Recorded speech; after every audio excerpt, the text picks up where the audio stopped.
Alrighty, diving into tip number 1, and that brings us to the dungeon system in Diablo 4. Far too often, I'm still seeing a lot of players complete the dungeon and actually run all the way back to the entrance. Whether this is purely because you don't want to teleport to the nearest town and then have to run all the way back here to continue your adventure or to rerun this dungeon, or simply because you want to start your adventure right at the entrance and continue on your way. Either way, I'm going to show you guys a easy way to do this without having to backtrack all the way through the dungeon. If you guys are playing on a mouse and keyboard, if you just press and hold the E button down, basically your emote button, it'll open up the emote cogwheel. In the top left hand side, you can see the option to leave dungeon. This will, as you can see here on screen, directly bring you back to the entrance of the dungeon so you can continue on your adventure. Additionally, there's a second way to do this. If you are inside of the dungeon in the boss room, let's say you just completed it, open up your map and actually scroll down and click on the entrance of the dungeon. Once you go ahead and do it, then once again bring you to the start of the dungeon so you can continue your adventure.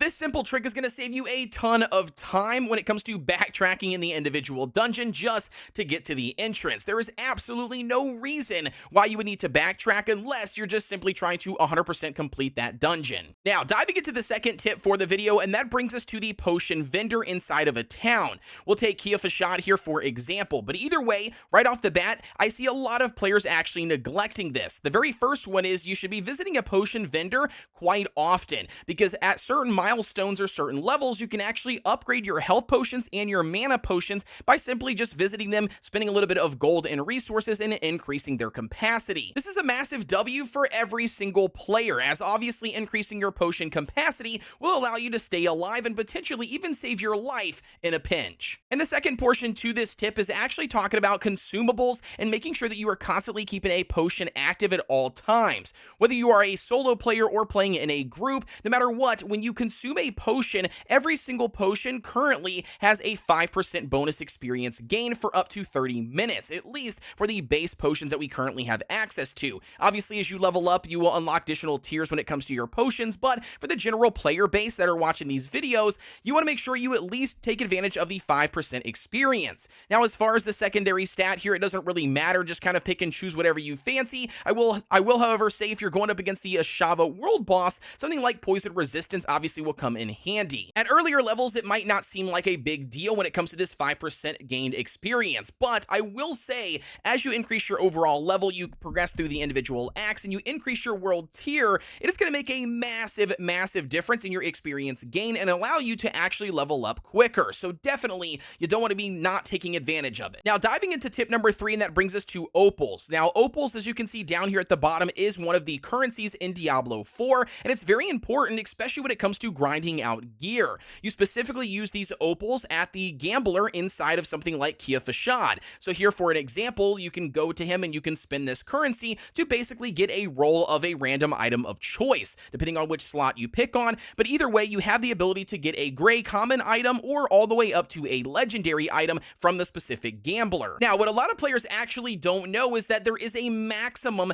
capacity that a player can hold at one time when it comes to these opals, thus forcing you to actually spend them. As you can see, we just completed a world event, and with it, the chest that we opened up did drop opals. Well, unfortunately, I am capped out, and it will not allow me to pick these up. If you are still in the early game of Diablo 4 and have not collected all of your statues of Lilith yet to increase your opal capacity, then 100% you need to make sure you are going back and forth to the town periodically to gamble some gear, because you want to utilize some of those opals down so they're not sitting at max, so when you do these individual events in this content and you have the ability to collect them, you were able to pick them up. Now, diving into the next tip, which brings us to combat in Diablo 4. Another big thing I'm seeing a lot of new players diving into D4 struggle with, and that is utilizing the mouse to attack and it also moving your character. One of the easiest ways that you can combat this is actually holding shift down on your keyboard as you are doing your attacks. This will make sure that your character is sitting in place and actually does not move forward no matter where you click the mouse on the screen. As you can see here, I'm literally spinning a circle and able to do all of my attacks by simply holding down the shift. Now, this tip is going to affect a lot of newer players to Diablo 4 or isometric RPGs in general, and not necessarily the veteran players, but I can tell you right now, as a new player back in Diablo 2,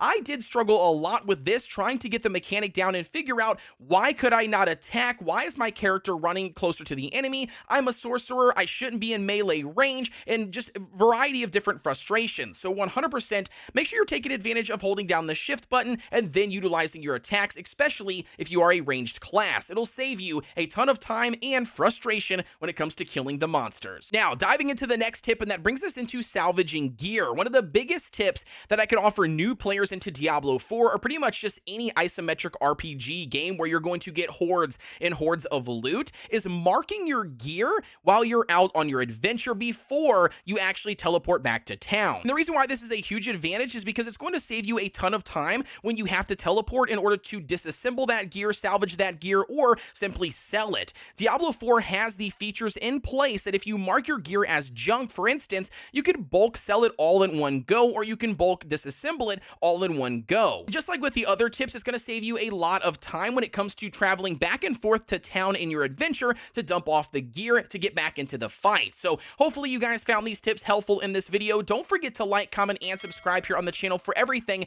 Diablo 4. And with that being said, as always, I will see you guys on the next one.